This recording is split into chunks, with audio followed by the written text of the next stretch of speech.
Bab 2, Siksaan dan Keteguhan yang Menggetarkan Langit. Bilal bin Rabah telah mengikrarkan keimanan di hadapan Abu Bakar. Ia telah memeluk Islam dengan sepenuh hati. Namun, bagi seorang budak di Makkah, iman bukanlah sesuatu yang bisa disimpan tenang dalam dada. Sekali diketahui, iman itu bisa menjadi sebab penderitaan yang tiada akhir. Dan bagi Bilal, penderitaan itu dimulai seketika kabar keislamannya sampai ke telinga sang majikan Umayyah bin Khalaf. Bagi Umayyah, ini adalah penghinaan besar. Ia tidak bisa menerima bahwa seorang budaknya berani memiliki keyakinan yang berbeda dari yang diwariskan nenek moyangnya. Terlebih, Bilal memeluk ajaran Muhammad yang dikenal menentang sistem sosial Quraisy agama yang menyerukan kesetaraan antara budak dan tuan, antara miskin dan kaya. Maka dimulailah babak baru dalam kehidupan Bilal. Babak siksaan dan ujian. Setiap pagi, Bilal diarak keluar rumah dan dilempar ke padang pasir tandus yang membakar. Dahi dan punggungnya mencium tanah yang memijarkan panas seperti api. Tubuhnya diikat, lalu diletakkan batu besar di atas dadanya. Sementara itu, Umayyah dan rekan-rekannya mengejek, menertawakan, dan mencoba memaksanya untuk mencabut syahadatnya. Namun dari bibir Bilal, hanya satu kata yang keluar. Ahad, Ahad, Ahad. Satu kalimat pendek, namun maknanya dalam tak terperi. Ia berseru tentang keesaan Tuhan, tentang tauhid, tentang Allah yang Maha Tunggal. Tidak sekalipun ia mengaduh karena rasa sakit. Ia tidak memohon ampun pada tuannya. Ia tidak berteriak meminta tolong. Justru dengan suara yang lirih, namun tegas, ia terus mengucapkan, Ahad, Ahad. Siksaan itu tak berlangsung sehari atau 2 hari. Ia berlangsung berminggu-minggu. Setiap hari, tubuh Bilal melemah, kulitnya melepuh, bibirnya pecah, dan matanya nyaris tertutup oleh luka. Namun semangat dalam jiwanya tak pernah surut. Orang-orang yang melewati padang itu menyaksikan keajaiban.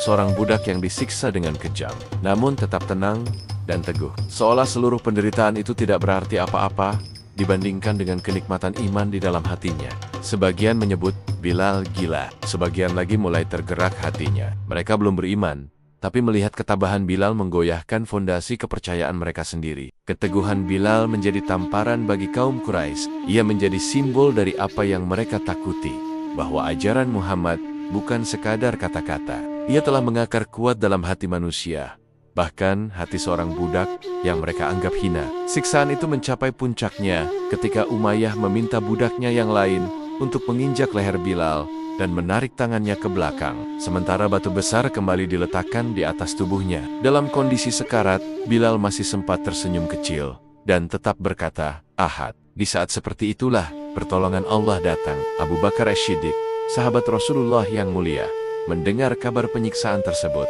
Ia segera mendatangi lokasi dan melihat Bilal yang nyaris tidak bernyawa. Dengan suara tegas ia berkata kepada Umayyah, Tidakkah engkau takut kepada Allah karena perbuatanmu terhadap manusia yang tidak bersalah ini? Umayyah hanya tertawa dan menjawab, Kau ingin dia? Silakan beli, tapi aku tidak menjualnya murah. Berapa kau minta? Tanya Abu Bakar. 7 ukiah emas. Tanpa menawar, Abu Bakar menyerahkan emas itu di tempat. Ia lalu berlutut di sisi Bilal, memeluknya dengan kasih, dan berkata, Wahai saudaraku, engkau kini bebas karena Allah. Dengan sisa tenaga, Bilal menatap Abu Bakar dan menitikkan air mata. Ia tak sanggup berkata banyak, namun dalam hatinya, ia memanjatkan doa penuh rasa syukur. Untuk pertama kalinya dalam hidupnya, ia merasakan makna dari kebebasan sejati.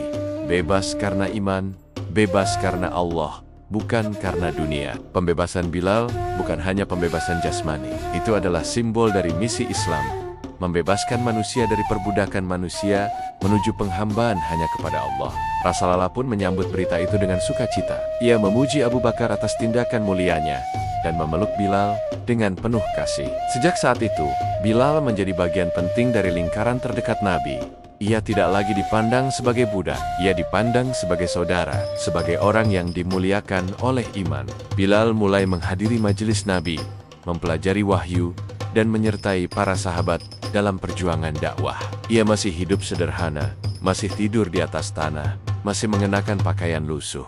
Tapi wajahnya bersinar. Ia telah menemukan harta yang tak ternilai, keimanan, persaudaraan, dan cinta dari Rasulullah.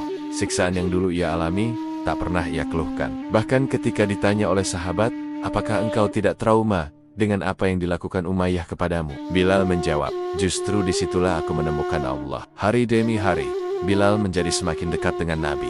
Ia menjadi pembawa air wudhu, pengawal dalam perjalanan, dan saksi banyak peristiwa penting. Namun, peran terbesarnya akan datang nanti. Peran yang akan menggemakan suaranya ke seluruh langit dan bumi. Tapi bagi Bilal, saat ini, cukup ia tahu bahwa Allah telah memilihnya untuk menjadi bagian dari kisah besar. Bahwa luka-luka di punggungnya akan menjadi saksi di hadapan Allah.